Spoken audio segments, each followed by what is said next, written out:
Thank you, Anas Cahirlock. Maybe just there were a number of issues raised by deputies who aren't in the chamber, specifically in terms of Deputy Brendan Howland and the social agenda, which obviously wasn't discussed at the European Council this weekend or last weekend, but obviously it is very much continuously on the agenda. We have 25 different initiatives that are currently in force, and obviously moving on from the discussions which took place in Stockholm, the introduction of a European Labour Authority was part of that. The question was asked whether we're putting ourselves forward, and we're not. We have 3 countries which have already put themselves forward in relation to seeking that: Slovakia, Cyprus and Latvia, and our opinion is that we should allow for member states that don't already have some sort of authority to seek to host us, and so we're engaging with them, and obviously we'll make a decision on that as soon as possible, as soon as we possibly can. Also the question as to whether we would support it and work with it, and obviously of course the answer to that is yes. A number of people raised the issue of Fidesz, which again wasn't necessarily on the agenda, but just to say that whether it's Fine Gael politically, myself individually, our MEPs or others in this country, we have always been very clear that there have been decisions made and movements by the political party in Hungary that we're not happy with and that we don't agree with. I've raised it myself numerous times, as has the Taoiseach and the Taoiseach in various different meetings. The suspension was supported by our political party, and obviously our views, whether it's in terms of the European University, whether it's the implementation of new legislation which we would see would directly negatively impact, whether it's in voluntary or community groups or charitable organisations. All of these issues we have raised, as well as the impending Article 7 process, which is due to come before the General Affairs Council, which I sit. So we're continuously raising these concerns, but we do need to work with and want to work with our colleagues within the European Union, and I think dialogue is always the best way to try and address many of these concerns. But obviously we've seen now it's gotten to the stage of suspension, and I hope that we can engage on these issues and try and find a solution to all of them. In terms of, I suppose, Brexit and programme and aid, there were 2 suggestions by deputies again who have left that we are not supporting and not providing enough support to those who need it, particularly that we are only providing direct grant and aid to private companies, and I would say that's absolutely not true. If we look at the supports that are being provided, particularly for the agri-food sector, for which over 90% of companies in the agri-food sector are small and medium enterprise, they're in our constituencies and our rural areas. Most of the grants and most of the support that we have been providing is to try and assist those, whether it's in the €300 million scheme, a second one which has now been launched today by the Minister for Business and Agriculture, whether it's in the additional support for the likes of Board B or Enterprise Ireland to help those companies not just look at their own structures, but to try and restructure and to look beyond the UK as a trading partner, which for many of them that is their key objective and goal. I think maybe there was unfair comments in terms of Board B and the work that they're not doing. They're doing a huge amount of work, and only this morning, as Deputy Chambers would attest, we had an update from one of the representatives, Tara McCarthy, who has consistently not just engaged with government to make sure that we understand what their members and what their companies are going through and the kind of supports that they need, but they have been actively in an outreach programme to try and ensure that their companies are as supported as possible. And again, these are the small and medium enterprises. These are the people employing 1 or 2 in our communities, in our rural towns and villages. And in general, obviously, the fact that almost 70% of our companies and employment that's created is through small and medium enterprise. Yes, there are supports for the larger companies, but a lot of it is focused on those who need it, particularly in the rural and the agricultural communities and sectors. In terms of new alliances, Deputy, there's a huge amount of work ongoing at the moment. You're right, and many have acknowledged that the UK has been our nearest neighbour and ally and friend on many issues, and we have had very similar agendas, I think, for the past 47 years now at this stage, but obviously we are looking further afield. I think we still have possibly students from Denmark who are in our chamber here at the moment, and part of our outreach at the moment is with our Nordic, Baltic and Dutch colleagues. That has something which started off as an invitation to not just the Taoiseach Leo Varadkar here, but also Mark Rutte, has now turned into something of more of a formal arrangement. Myself meeting with my European colleagues, generally when we meet meet at the European Affairs Council meetings, but also our Minister for Finance meets on a regular basis, and now the Taoiseach as well. We have a number of various different groupings that aren't maybe specific to countries, but specific to issues as well, which we are working on. The D9 or the D9 Plus, which is getting somewhat bigger, specifically focusing on the digital agenda and the digital single market economy, which is something we are pushing and see as being significant in terms of our own economy and implementation of the single market and how important it is to that. In terms of agriculture, obviously a huge issue for us at the moment. Stepping away from Brexit is the next multi-annual financial framework, and the possible suggestion or the proposal from the Commission of a 5% cut, which obviously we know would have a huge and detrimental impact on our farmers. Our Agricultural Minister is engaging and has been for some time now, in fact leading some of the discussions on the next MFF and trying to ensure that our farmers and our farming community are protected, and obviously that engagement is part of his discussions with the European Commissioner, Phil Hogan, as well. We then have other discussions taking place with our finance ministers, where we have like-minded groups, whether it's on taxation, whether it's on open competitiveness or other key issues. So there's a huge amount of work ongoing, whether it's specific to countries where we don't necessarily see eye to eye on everything, but where we see that we are very like-minded, but also specific groups where we are focusing on specific issues.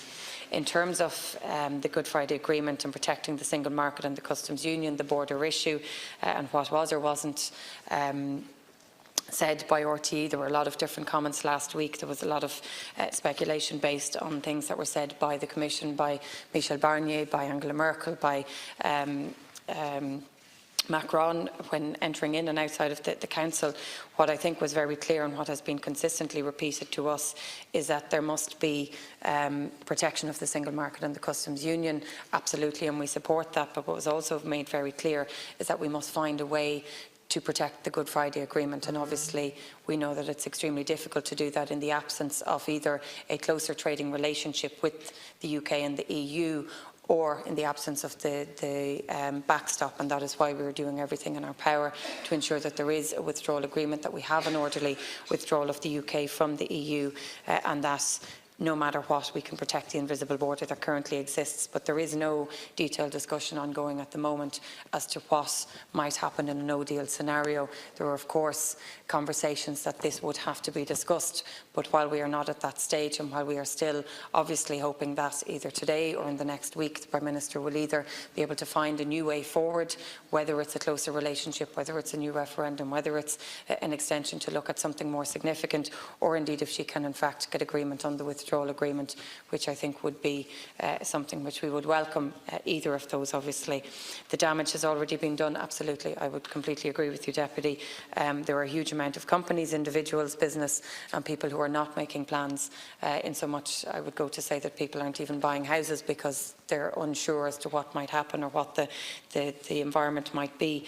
So we need to make sure that we are doing as much as we can now, as we have been in the past 3 budgets, whether it's through financial supports, whether it's putting new plans in place through our infrastructure programmes, through our financial services programmes, whether it's the new action plans for jobs, which our Minister has been working on. The fact that 3 out of 5 jobs have been created outside of Dublin in the last year has not been by accident. It's to try and ensure that any ongoing implications by Brexit before it even happens, that we can address those. But obviously our no-deal planning forms part of that, and without knowing exactly what the outcome will be, we can only do our best to engage with people, provide that financial support where possible. But in terms of the timeline, our engagement with the Commission, what are we doing there and when would it be put in place? Obviously, as I've said, we have a huge amount of support that has already been put in place and that people can access. Our Minister for Finance has been working with Heather Humphreys and Michael Creed in terms of specific packages for our business and for the agricultural sector, and I think it most likely would be able to come to Cabinet when it's needed, if it's needed, in a very short space of time. But obviously from a Commission point of view, we have been continuously told, and that's on the basis that we have been engaging with them for some time now, that if funds were needed, when they were needed, they would become available, whether it's flexibility in state aid rules or whether it's direct payments to farmers or business or otherwise. Of course, we know the timeline that was set out and agreed last week, by the European Council and which was agreed by the UK in terms of the extension, now means that we won't have that possible 24-hour cliff edge which we could have been facing this week if the UK do not come forward either to say that they are running in European elections with an agreement on the withdrawal agreement, or with I'm running out of time, sorry, or with a possible way forward.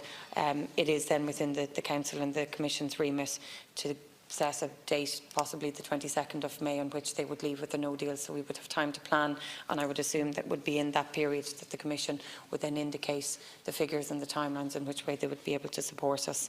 In terms of Venezuela and the question of do we have an appetite to play a positive role, absolutely we do. And when we support Mr. Juan Guaido, we're saying it is an interim measure.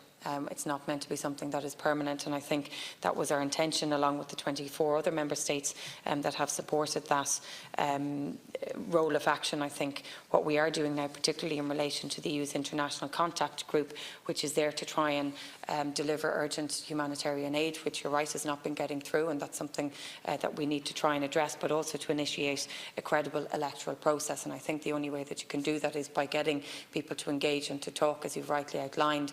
What the exact process within that contact group is, I'm not sure, but I can get that information for deputies. And another way, obviously, is in the rapid responder deployment to assist the UNHCR.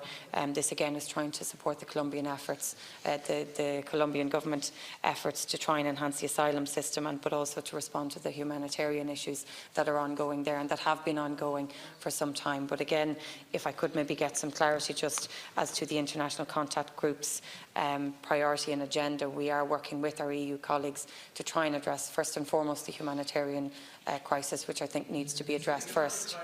Minister, without interruption. Well, I think that we do need to provide humanitarian aid. It is a humanitarian crisis, particularly Minister, when you have millions of people leaving the country at the same time. Okay. Thank you. When you're right. Right. That concludes the... Well, you've already used 3 of them, so you have 2 minutes. Okay, 2 minutes. Apologies. Sorry, as the Taoiseach has already outlined, I'll focus my remarks on external relations, our ongoing efforts to combat disinformation and to secure free and fair elections. Under external relations, in addition to broad-ranging discussions on a relationship with China, in advance of the EU-China summit on the 9th of April, leaders also discussed the situation in Ukraine. Last week was the 5th anniversary of Russia's annexation of Crimea and Sevastopol, and this remains a cause for concern. The EU remains absolutely committed to Ukraine's sovereignty and territorial integrity and does not recognise the violation of international law. From Ireland's perspective, we fully share this position and believe that we must continue to call on Russia to observe the fundamental principles of international law and to restore Ukraine's international agreed borders. Unity at EU and international level must remain the cornerstone of our approach to Russia. Ireland fully supports the 5 principles agreed by the EU foreign ministers in 2016 that guide our interaction with Russia. Of these, we attach particular importance to the idea of increased people-to-people contact. A strong and stable relationship between the EU and Russia is desirable as a long-term strategic goal. Unfortunately, however, we see little evidence currently that Russia is seeking to improve its relationship with Europe. In terms of the cyclone in Mozambique, Malawi and Zimbabwe, we contributed to the EU humanitarian response mechanisms. This includes an initial emergency aid package of 3.5 million, as well as 250,000 in initial humanitarian assistance. In addition to that, the Taoiseach and Minister Cannon have confirmed that Ireland will contribute over 1 million to the affected countries. This includes 400,000 to be released by the Embassy of Ireland in Mozambique to the World Refugee or to the World Food Programme. Very quickly then, just on disinformation, Ireland has been proactive in trying to counteract disinformation, including through the establishment of an interdepartmental group on security of the electoral process and disinformation. This has been working since December 2017, but obviously the current presidency places a huge emphasis on that, particularly with the upcoming European elections, and we are doing everything to work with them. Just again to stress and to reiterate the Taoiseach's points earlier, also in regards to the Golan Heights, we see this as Syrian territory under Israel occupation, and we have no plans to change that. What we are trying to do is to engage with our international counterparts to highlight the serious concerns that we have and to continue to try and support those people. But obviously the Taoiseach is working with this and will engage with Deputy Daly further.